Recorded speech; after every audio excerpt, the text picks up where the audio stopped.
কি খবৰ দেখিছে না এই ঘৰলৈ অহাৰ পিছত কি কৰিছে মায়ে কি মানে শান্তিত থাকিব নিদিয়ে এই অৱস্থা মোৰ লেখীয়া অৱস্থা কাৰোবাৰ হৈছেনে বাৰু এনেকুৱা এইটো কৰা সেইটো কৰা বয়স কামতে লগাই থাকে পিছত কো মহে কৈছে চব হেৰে কো তোমাৰ মোৰ লেখীয়া কাৰ কাৰ হৈছে জনাবা দেই কোনে এনেকুৱা কৰা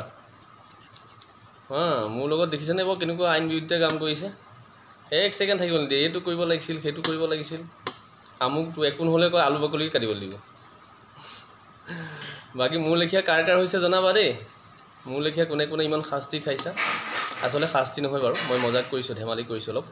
একচুৱেলি কি আমি সদায় সাংসাৰিক জীৱনত এজনে আনজনক কম্প্ৰমাইজ কৰিব লাগে আসলে কম্প্ৰমাইজ প্ৰতিটো ক্ষেত্ৰতে ওৱান সাইডত নহয় প্ৰতিটো ক্ষেত্ৰতে কৰিব লাগে সবৰে ভাগৰ লাগে সবৰে ভাগ হেৰি লাগে সব একেহে মানুহ আৰু ডিফাৰেন্স ইমানতে পুৰুষ আৰু মহিলা গতিকে আমি এজনে যে আনজনক সহায় কৰোঁ নহয় এইটোৱে সবতকৈ হেপিনেছ এইটোৱে সবতকৈ ভাল এইটোৱে এটা ডাঙৰ এনজয় বুলি হ'ব হয়তো কোনোবাই বহুত ডাঙৰ ডাঙৰ বৰফত গৈ খোজকাঢ়ি দিয়েগৈ ভাল পাওঁ ভাল লাগে পাৰে কাৰণে দিয়ে এতিয়া আমি নোৱাৰোঁ কি কৰিবা আমিবোৰ এনেকৈ কম্প্ৰমাইজ কৰি এনজয় কৰোঁ বাকী তোমালোকে কেনেকৈ এনজয় কৰা জনাবা বাকী আজিলৈ আহোঁ সবকো ৰাধে ৰাধে জয় শ্ৰীকৃষ্ণ